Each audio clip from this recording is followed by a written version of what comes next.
ఓం శాంతి. ఓం శాంతి. ఓం శాంతి. అందరూ బాబా స్మృతిలో ఉన్నారా? ఈరోజు బాబా చెప్పిన అవ్యక్తవాణి ఇంపార్టెంట్ పాయింట్స్ విందాము. సత్య త్రేతాయుగాలలో ధనవంతులుగా ఎవరు జన్మ తీసుకుంటారు? సత్యయుగంలో శ్రీకృష్ణుని కంటే ఎక్కువ ధనవంతులు ఉంటారు, కానీ వారికి రాజ్య పదవి ఉండదు. ఎవరైతే స్థూల ధనాన్ని జ్ఞాన ప్రచారం కోసం ఉపయోగిస్తారో వారు సత్యత్రేతాయుగాల్లో చాలా ధనవంతులుగా జన్మ తీసుకుంటారు. నెక్స్ట్ పాయింట్, సత్యుగంలో ఎవరు దాసీలుగా అవుతారు? ఎవరైతే మాటిమాటికి ఏదో ఒక కర్మేంద్రియానికి, దేహదారులకు, దేహ సంస్కారాలకు వశీభూతం అవుతారో వారిలో ఉదాసీనత వచ్చేస్తుంది. వారే దాసీలు అవుతారు. మేము ఏ పదవి పొందుతామని శివపరమాత్మను అడగవలసిన పని లేదు. స్వయానికి స్వయమే న్యాయాధికారి అయి మీ రాబోయే పాత్రను మీరు జ్ఞానం ద్వారా తెలుసుకోవచ్చు. బాబా చెప్తున్నారు, సత్యుగంలో ఎవరు దాసీలు అవుతారు అంటే ఎవరైతే మాటిమాటికి కర్మేంద్రియానికి ఎవరైతే వశమైపోతారో, దేహదారులకు, దేహ సంస్కారాలకు వశీభూతం అవుతారో వారిలో ఉదాసీనత వచ్చేస్తుంది. వారే దాసీలు అవుతారు. మేము ఏ పదవి పొందుతామని ఎవరిని అడగవలసిన అవసరం లేదు. స్వయానికి స్వయమే న్యాయాధికారి అయ్యి మీరు రాబోయే పాత్రను మీరు జ్ఞానం ద్వారా తెలుసుకోవచ్చు అని బాబా చెప్తున్నారు.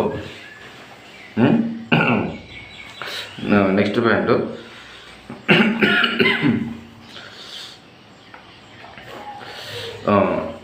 19/4/71 తపస్వి కుమారులు అవ్వండి. తపస్వి కుమారులు అవ్వండి.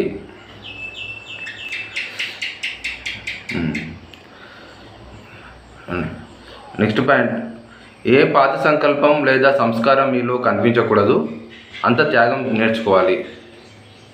ఏ పాత సంకల్పం మరియు సంస్కారము మీలో కనిపించకూడదు, అంత త్యాగం నేర్చుకోవాలి. మస్తకం అనగా బుద్ధి యొక్క స్మృతి లేదా మీ దృష్టి ద్వారా కేవలం ఆత్మస్వరూపం తప్ప మరేది కనిపించకూడదు. మీ బుద్ధి మరియు దృష్టి ద్వారా కేవలము ఆత్మస్వరూపం తప్ప ఇంకేది కనిపించకూడదు లేదా స్మృతిలోకి రాకూడదు. దేహము, దేహ సంబంధాలు అవి స్మృతిలోకి రాకూడదు. అలాంటి నిరంతర తపస్విగా తయారవ్వాలి. ఎలాంటి స్వభావ సంస్కారం కలిగిన వారు అయినా కానీ రజోగుణి లేదా తమోగుణి ఆత్మ అయినా కానీ స్వభావ సంస్కారాలకు వశమై ఉన్నా కానీ మీ యొక్క పురుషార్థంలో పరీక్షగా అవ్వడానికి నిమిత్తమైనా కానీ ప్రతి ఆత్మ పట్ల సేవ అనే కళ్యాణం యొక్క సంకల్పం లేదా భావన ఉత్పన్నమవ్వాలి. మీ సంబంధ సంపర్కంలోకి ఎటువంటి రజోగుణి అయినా, తమోగుణి ఆత్మ అయినా, ఎటువంటి స్వభావ సంస్కారాలైన గల ఆత్మ అయినా ఎటువంటి స్వభావ సంస్కారాలకు వశమై ఉన్న ఆత్మ అయినా కానీ మీ యొక్క పురుషార్థంలో పరీక్ష అవ్వటానికి నిమిత్తమైన పరీక్షగా అవ్వటానికి నిమిత్తమైన కానీ వారి పట్ల సేవా భావన కళ్యాణకారిగా అవ్వాలి. బాబా ఏం చెప్పారు? బ్రహ్మబాబా కూడా ఇతరుల యొక్క బలహీనతలను ఎప్పుడూ చూడలేదు. వారిని బాబా వారి పట్ల కూడా శుభభావన మరియు కళ్యాణకారి భావన దృష్టి పెట్టారు. వారిని ఎప్పుడూ అసహించుకోలేదు, వేరు చేయలేదు, పక్కన పెట్టలేదు. వారికి కూడా మంచి శుభభావనతోటి వారిని కూడా ఉమంగ ఉత్సాహం ఇచ్చి వారిని మంచి మార్గంలోకి తీసుకొచ్చారు. ఆ విధంగా ఉండాలి అని బాబా చెప్తున్నారు. ఈ పురుషార్థంలో ఎవరు ఫలీభూతం కాగలరంటే ఎవరిలో జ్ఞానం మరియు యోగం యొక్క ఫలం ఉంటుందో వారే కాగలరు. ఇప్పుడు అందరి ముందు బ్రహ్మకుమారులుగా ప్రసిద్ధి అవుతున్నారు. వీరు బ్రహ్మకుమారులు అని దూరం నుండే తెలిసిపోతుంది. కానీ బ్రహ్మకుమారులతో పాటు తపస్వి కుమారులు కూడా దూరం నుండే కనిపించాలి. బ్రహ్మకుమారులతో పాటు బ్రహ్మకుమారులతో పాటు తపస్వి బ్రహ్మకుమారులు అంటే మనము మన మన యూనిఫామ్ చూసి బ్యాట్ చూసి వారికి అర్థమైపోతుంది. కానీ బ్రహ్మకుమారులతో పాటు తపస్వి మూర్తులుగా మీరు కావాలి అని బాబా చెప్తున్నారు. ఆ విధంగా తయారవ్వాలని బాబా చెప్తున్నారు. నెక్స్ట్ పాయింట్ 35:71 ఈశ్వరీయ సేవ. కర్మణ సేవ చేస్తున్నా కానీ మేము ఈశ్వరీయ సేవలో ఉన్నామని భావించండి. అనగా భోజనం తయారు చేస్తున్నారు, అది స్థూల కార్యం, కానీ భోజనంలో ఈశ్వరీయ సంస్కారాలను నింపాలి. భోజనాన్ని శక్తిశాలిగా తయారు చేయాలి, అప్పుడు అది ఈశ్వరీయ సేవ అయ్యింది కదా. ఎలాంటి అన్నము అలాంటి మనస్సు అని అంటారు. కనుక భోజనం తయారు చేస్తున్న సమయంలో ఈశ్వరీయ స్వరూపంలో ఉంటే అప్పుడు ఆ అన్నం యొక్క ప్రభావం మనస్సుపై పడుతుంది. కనుక భోజనం తయారు చేసే స్థూల కార్యం చేస్తూ కూడా ఈశ్వరీయ సేవలో ఉన్నారు కదా. ఆన్ గాడ్లీ సర్వీస్ ఓన్లీ అని మీరు రాస్తుంటారు కూడా. బాబా చెప్తున్నారు, కర్మణ సేవ చేస్తున్నా, ఏ సేవ చేస్తున్నా కానీ ఈశ్వరీయ సేవలో ఉన్నామని భావిస్తూ ఉండండి, ఆ స్మృతిలో ఉండండి. కర్మయోగి జీవితము బ్రహ్మకుమారులు అంటే కర్మయోగి జీవితం. ఏ పని చేస్తున్నా కానీ బాబా చేయిస్తున్నారు, నేను చేస్తున్నాను, నేను నిమిత్తుడను అనే భావనలో ఉండి కర్మ చేయాలి. అప్పుడు ఎటువంటి తగులుపాటు అనేది ఉండదు, ఎటువంటి అహంకారం అనేది రాదు. సేవ కూడా స్వతహాగా సహజంగా అయిపోతుంది. ఏ సేవ కానీ అప్పుడు ఈశ్వరీయ శక్తి ద్వారా ఆటోమేటిక్గా సహజంగా అయిపోతుంది ఆ కార్యం కూడా. మరి బాబా చెప్తున్నారు, భోజనం చేసేటప్పుడు వండేటప్పుడు కూడా ఈశ్వరీయ స్మృతిలో ఉండాలి, ఆ దాంట్లో ఈశ్వరీయ సంస్కారాలను నింపాలి అని బాబా చెప్తున్నారు. అన్నం యొక్క ప్రభావం మనసుపై పడుతుంది. మరి మీరు రాస్తుంటారు కూడా ఆన్ గాడ్లీ సర్వీస్ ఓన్లీ అని మీరు రాస్తుంటారు కూడా. దాని యొక్క భావార్థం ఏమిటి? మేము ఈశ్వరీయ సంతానము సదా సేవ కోసమే ఉన్నామని అని దాని యొక్క అర్థం. మేము ఈశ్వరీయ సంతానము, మేము సేవ కోసమే ఉన్నాము అని భావించాలి.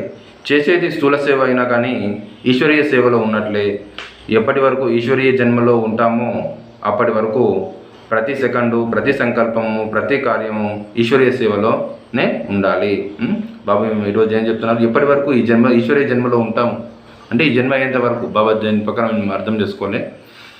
ఏమంటున్నారు అంటే ఎప్పటి వరకు ఈ ఈశ్వరీయ జన్మలో ఉంటాము అంటే ఈ జన్మంతా, ఈ జన్మ మనం బ్రాహ్మణం తీసుకున్నప్పటి నుంచి జన్మ నుండి ఈశ్వరీయ జన్మలో ఉంటాము అప్పటి వరకు ప్రతి సెకండు, ప్రతి సంకల్పము, ప్రతి కార్యం ఈశ్వరీయ సేవలోనే ఉండాలి అని బాబా చెప్తున్నారు. నెక్స్ట్ పాయింట్ 8/6/71 స్థాపన పాలన. ఆత్మలలో దైవీ సంస్కారాలు రచన చేసే ఆ సమయంలో జ్ఞానమూర్తి అవ్వాలి. పాలన చేసే సమయంలో దయ మరియు స్నేహం రెండూ అవసరం. కనుక రెండు మూర్తులు అవసరం. దయ రాకపోతే స్నేహం కూడా రాదు. బాబా చెప్తున్నారు, స్థాపన మరియు పాలన. స్థాపన చేసేటప్పుడు జ్ఞానమూర్తి అయి మనము జ్ఞానమూర్తి అయి జ్ఞానం ఇవ్వాలి. అంటే చూడండి, మనకు ఉదాహరణ ఉంటుంది. ఒక విత్తనం నాటామనుకోండి, మనము విత్తనం నాటడం భూమిలో నాటడంతోనే సరిపోదు, దాంతోపాటు దానికి నీళ్లు కూడా వేయాలి. అదేవిధంగా మరి బాబా చెప్తున్నారు, జ్ఞానం అనే బీజం వేసాము, మరి దాని జ్ఞానం అనే బీజం వేసినా కానీ అది ఒక్కటే సరిపోదు, దాంతోపాటు స్నేహము, ప్రేమ కూడా ఇస్తేనే ఆ విధంగా వాళ్ళు పరివర్తన అయిపోయి వాళ్ళు బాబా బిడ్డలుగా మారుతారు. బాబా చెప్తున్నారు, పాలన చేసే సమయంలో దయ మరియు స్నేహం రెండూ అవసరం. పాలన ఇచ్చేటప్పుడు పాలన అంటే మేనేజ్మెంట్ ఇచ్చేటప్పుడు చేసేటప్పుడు దయ మరియు స్నేహం ఈ రెండు భావనలు ఉండాలి అని బాబా చెప్తున్నారు. దయ రాకపోతే స్నేహం కూడా రాదు. నెక్స్ట్ పాయింట్ 29/6/71 ఫరిష్తా స్థితిని సాక్షాత్కారం చేసే రెండు శక్తులు. ఫరిష్తా స్థితి బాబా చెప్తారు. ఫరిష్తా స్థితి అంటే మొత్తము అవ్యక్త ఫరిష్తా స్థితి అంటే దేనిపైన కూడా మన మనస్సు అనేది తగులుపాటు అనేది ఉండదు, మొత్తం లైట్గా ఉంటుంది, దేనిపైన అటాచ్మెంట్ అనేది ఉండదు, మొత్తము అల్కగా, మొత్తము బరువు లేకుండా అల్కగా మనము వెళ్ళిపోతున్నారు. ఎటువంటి భారం అనేది మనసులో ఉండదు. ఫరిష్తా అంటే ఎటువంటి భారం మనసుపై ఉండదు. మరి ఫరిష్తా స్థితిని సాక్షాత్కారం చేసే రెండు శక్తులు ఏమిటి? ఒకటి మననము, రెండు సహనము. ఎంత సహనశక్తి ఉంటుందో అంతగా సర్వశక్తివంతుని యొక్క సర్వశక్తులు సదాగానే ప్రాప్తిస్తాయి. సహనశక్తి ఉంటుందో సహనశక్తి ఉంటుందో అంతగానే సర్వశక్తుని శక్తివంతుని యొక్క సర్వశక్తులు స్వతహాగానే ప్రాప్తిస్తాయి సహనశక్తి ఉన్న దగ్గర. మరి అదేవిధంగా బాబా కూడా చెప్పారు, సంతుష్టత ఎప్పుడైతే గుణం ఉంటుందో ఆటోమేటిక్గా సర్వప్రాప్తి కూడా ఆటోమేటిక్గా లభిస్తాయని బాబా చెప్తున్నారు. సంతుష్టత యొక్క గుణం ఉన్న గుణం ద్వారా. మరి జ్ఞానాన్ని కూడా లైట్ అని అంటారు. పురుషార్థం యొక్క మార్గాన్ని సహజంగా మరియు స్పష్టంగా చేసుకునేటందుకు జ్ఞానం యొక్క ప్రకాశం కావాలి. జ్ఞానం ఏమంటే నాలెడ్జ్ ఈజ్ లైట్ అంటారు. అంటే జ్ఞానం అనేది ఒక వెలుగు లాంటిది. మనము జ్ఞానం లేదంటే అజ్ఞానం అంటే చీకటిలో మనకు ఇక్కడ ఏ వస్తుందో తెలియదు. మరి అప్పుడే మనం దీపం వెలిగిస్తే జ్ఞానం అంటారు. మనం ఎక్కడ వస్తువు ఏగుందో మనకు కనిపిస్తుంది. అదేవిధంగా జ్ఞానము తెలుసుకుంటే మనము ఏ విధంగా జీవించాలనేది మనకు తెలుస్తుంది అని బాబా చెప్తున్నారు. జ్ఞానం యొక్క ప్రకాశం కావాలి. ఈ ప్రకాశం కోసం మననశక్తి కావాలి. పురుషార్థం యొక్క మార్గాన్ని సహజంగా మరియు స్పష్టంగా చేసుకోవాలి. పురుషార్థం యొక్క మార్గాన్ని స్పష్టంగా మరియు సహజంగా చేసుకోవాలి. ఈ ప్రకాశం కోసం మననశక్తి కావాలి. మననశక్తి 2 సహనశక్తి కావాలి. మీలో ఈ 2 శక్తులు ఉన్నట్లయితే నడుస్తూ తిరుగుతూ కూడా ఎవరికైనా కానీ ఫరిస్తాగా సాక్షాత్కారం కాగలరు. బాబా చెప్తారు, ఎప్పుడు కూడా నడుస్తూ తిరుగుతున్నప్పుడు ఒక ఫరిస్తాగా భావించి నడవండి అని బాబా చెప్తుంటారు. ఎప్పుడు తిరుగుతున్నాను ఒక అవ్యక్త ఫరిస్తాగా ఆ స్థితిని అనుభవం చేసుకుంటూ ఆ విధంగా నడవండి అని బాబా చెప్తుంటారు. సహనశక్తితో సర్వగుణాలు ప్రాప్తిస్తాయి. ఎవరిలో సహనశక్తి ఉంటుందో వారిలో నిర్ణయ శక్తి, పరిశీలన శక్తి, గంభీరత శక్తి ఇలా స్వతహాగానే ఒకదానితో ఒకటి అనేకం వచ్చేస్తాయి. ఈరోజు కొత్త పాయింట్ చెప్తున్నారు బాబా. ఎవరిలో అయితే సహనశక్తి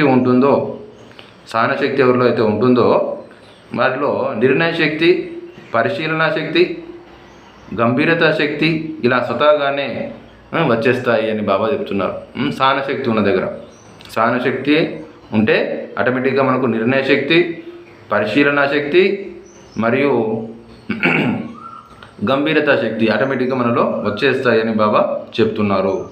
సహనశక్తి కూడా అవసరము మరియు మరణశక్తి కూడా అవసరము. మనసు కొరకు మరణశక్తి, వాచ లేదా కర్మణ కొరకు సహనశక్తి ఉంటే మీరు మాట్లాడే మాటలు సాధారణంగా ఉండవు మరియు కర్మ కూడా అదేవిధంగా చేస్తారు. ఎప్పుడైతే మనలో ఇంకో మంచి పాయింట్ కూడా చెప్తున్నారు బాబా.